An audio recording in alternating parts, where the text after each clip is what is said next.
UPSI के लिए जो पॉलिटी है जिसमें से 16 क्वेश्चन आते हैं, तो हम लोग इनके जो 33 टॉपिक हैं इनको हम तैयार करते हैं। तो पहला टॉपिक है प्रस्तावना। प्रस्तावना यह एक परिचयात्मक कथन है। यह उन मूलभूत सिद्धांतों को रेखांकित करता है जिन पर संविधान कानून बनाया। देखो, हम वो चीज़ें इंपॉर्टेंट बताएंगे, उनको आप लोग याद करना। जैसे नेहरू द्वारा संविधान सभा में 18 दिसंबर 1946 को उद्देश्य प्रस्ताव को संविधान सभा द्वारा स्वीकार किया गया। देखो, उद्देश्य प्रस्ताव को नेहरू जी द्वारा 18 दिसंबर 1946 को स्वीकार किया गया। कौन सा? उद्देश्य प्रस्ताव। ठीक। फिर उसके बाद उद्देश्य प्रस्ताव को ही परिवर्तित करके संविधान की प्रस्तावना या उद्देशिका बनाएगी। तो पूछा जा सकता है उद्देश्य प्रस्ताव को परिवर्तित करके क्या बनाएंगे? उद्देशिका, जिसको कहते हैं प्रस्तावना, और इंग्लिश में क्या कहते हैं? प्रियम्बल। तो 18 दिसंबर 1946 को क्या किया गया? उस उद्देश्य प्रस्ताव को संविधान सभा द्वारा स्वीकार किया गया और उसके बाद इसको परिवर्तित किया गया और बना दिया गया क्या? उद्देशिका। तो प्रस्तावना कैसे है कि हम भारत के लोग से शुरू होती है। हम भारत के लोग। ठीक। तो पूछ सकते हैं कि प्रस्तावना जो है किस शब्दों से शुरू होती है? तो हम भारत के लोग शब्दों से शुरू होती है। प्रस्तावना का मतलब क्या होता है? संविधान का सार।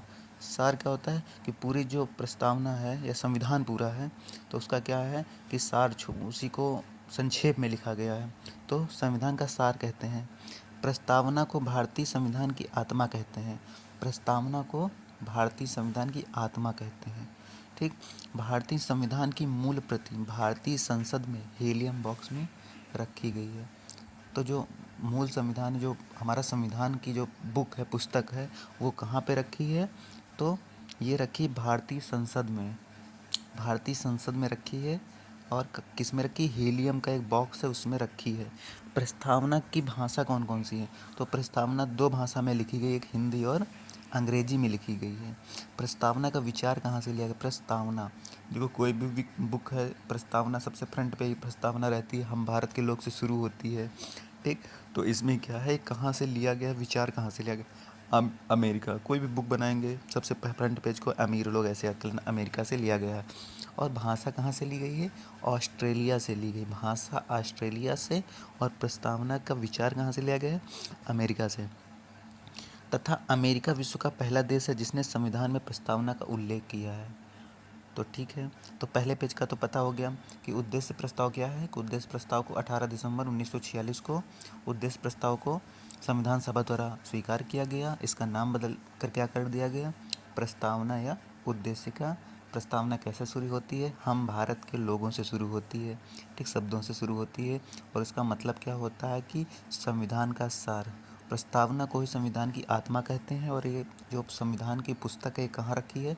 तो भारतीय जो संसद है इसमें हीलियम बॉक्स में रखी है। प्रस्तावना की भाषा कौन कौन सी? हिंदी और अंग्रेजी है। और अगर प्रस्तावना का विचार पूछा जाए तो कहाँ से? अमेरिका से। और भाषा शैली कहाँ से ली गई है? तो ऑस्ट्रेलिया से ली गई। और अमेरिका पहला देश है जहाँ जिसके संविधान में प्रस्तावना का उल्लेख है। अगले पेज पे चलते हैं। प्रस्तावना को 26 नवंबर 1949 को संविधान में हम भारत के लोगों के लिए आत्मसमर्पित किया गया है। ठीक। तो 26 नवंबर 1949 को क्या किया? आत्मसमर्पित किया गया, अधिनियमित किया गया है। ठीक। लेकिन लागू कब से किया गया है? पूछ लिया जाए। वो 26 नवंबर 1949 को तो अधिकृत किया गया, आत्मसमर्पित किया गया। लेकिन लागू पूछा जाए तो 26 जनवरी 1950 से। नवंबर में तो आत्म समर्पित किया गया, लेकिन पूर्ण रूप से लागू कब किया गया? तो 26 जनवरी 1950। प्रस्तावना में प्रमुख शब्द कौन कौन से हैं? जैसे होता है कि जनसंख्या, मतलब प्रस्तावना में उल्लेखित नहीं है ये शब्द, लेकिन जैसे जनसंख्या 14 अरब हो गई, भूभाग 32,87,263 होता। सरकार मान लीजिए बीजेपी, कांग्रेस, कोई भी सरकार है। संप्रभुता मतलब होती है राज्य की आत्मा कहा जाता है। तो ये कुछ उनके तल मान लिए गए हैं, लेकिन इनको आपको नहीं याद करना है। जैसे है, एक संप्रभु राज्य के नाते भारत किसी देश की सीमा का अधिग्रहण या अपनी जमीन किसी और को दे सकता है। संप्रभु, संप्रभु को देखो ट्रिक से याद करो, मतलब स्वयं प्रभु।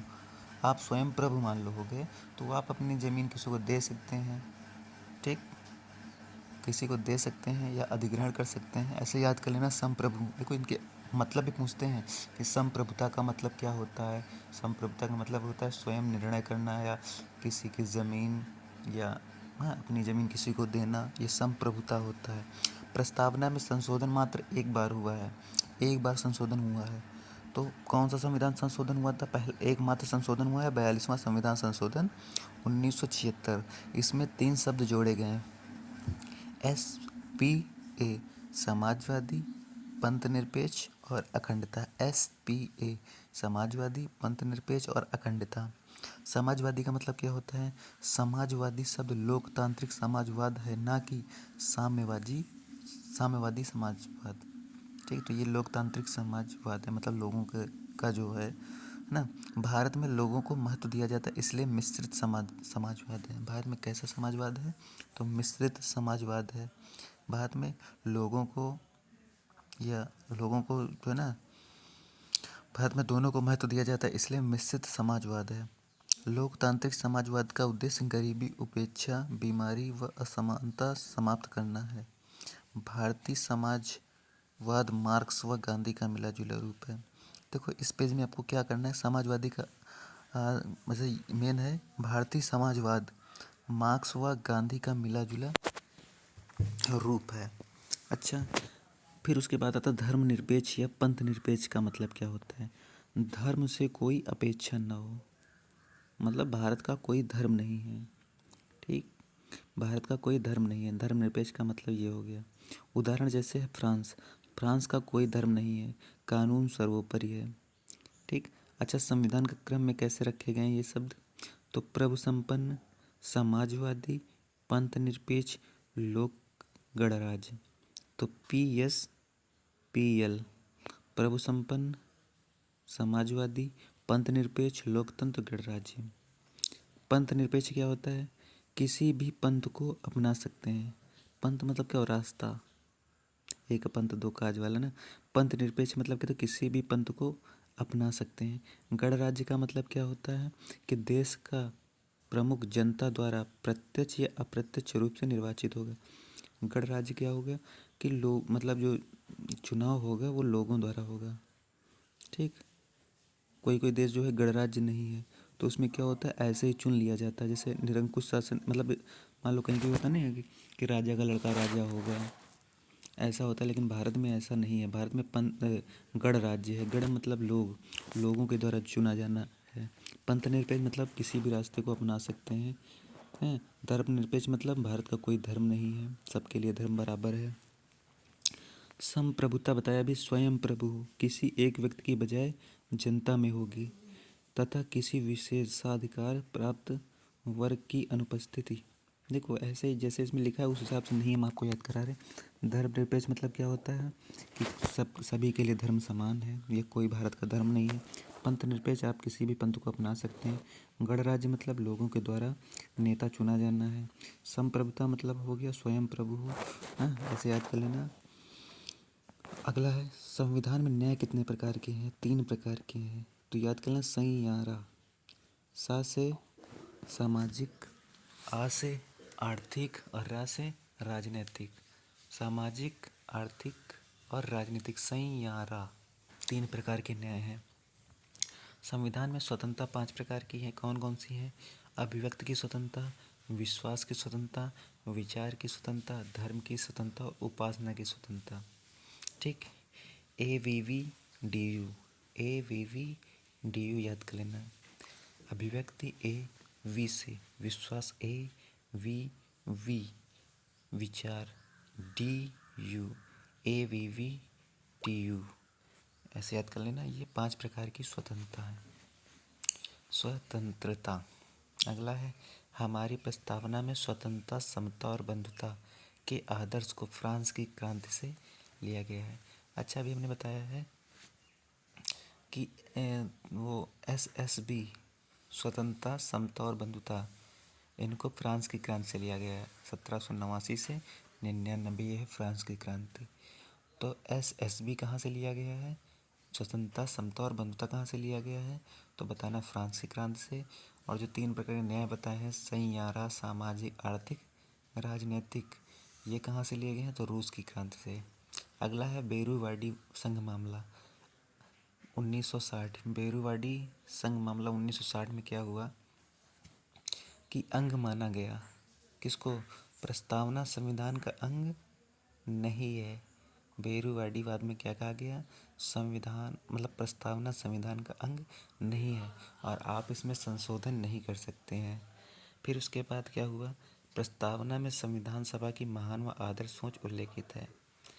आपको समझा रहे हैं, जैसे सुनिए, बेरूवाड़ीवाद मामला जो 1960 में हुआ था, इसमें कहा गया था कि संविधान जो है प्रस्तावना जो है संविधान का अंग नहीं है और कोई इसमें संशोधन नहीं कर सकता है या संसद इसमें संशोधन नहीं कर सकती है।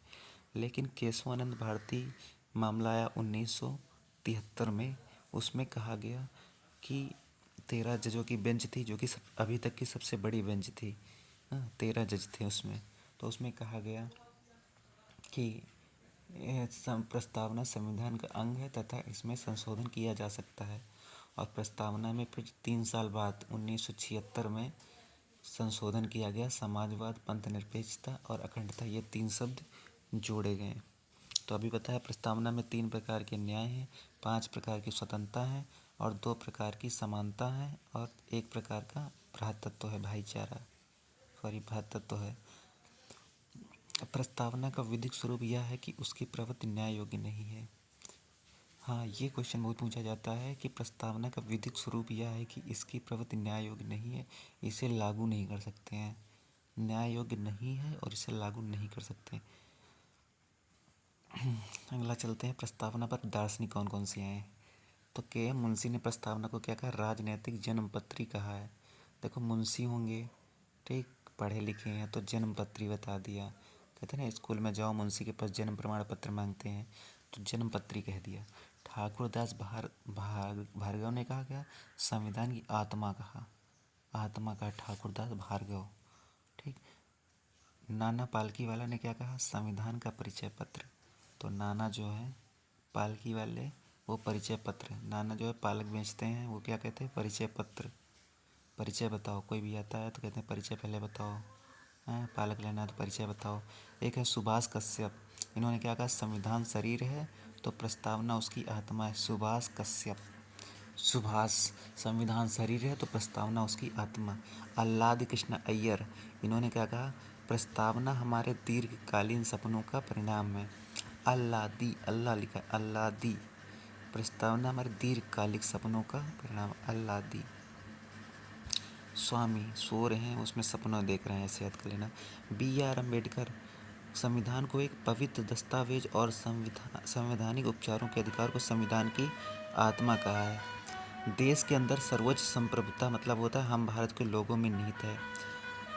अच्छा, आर्थिक न्याय का जिक्र कहाँ कहाँ है? अभी हमने बताया उद्देशिका में तो है ही आर्थिक न्याय का जिक्र, और क्या है? DPSP में है, ठीक। राज्य के नीति निर्देशक तत्वों में भी आर्थिक न्याय है।